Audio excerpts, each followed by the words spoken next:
वा शेट वा, कॉपी करताय. आजकाल काकीला नाव सांगणारच.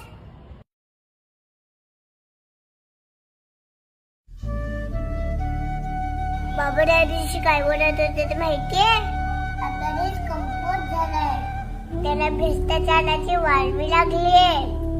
मला नाही माहित ते कशाबद्दल बोलत होते. बाबा मला बोलले, श्रीजा आपण आपल्या फायद्यासाठी भ्रष्टाचाराला खतपाणी घालायचं नाही.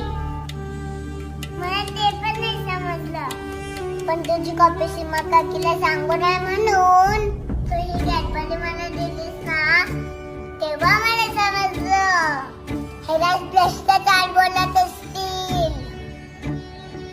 काय झालं, मला एक कॅडबरी नाही मिळाली तर पण कॉपी करून तुझं नुकसान नक्कीच होईल.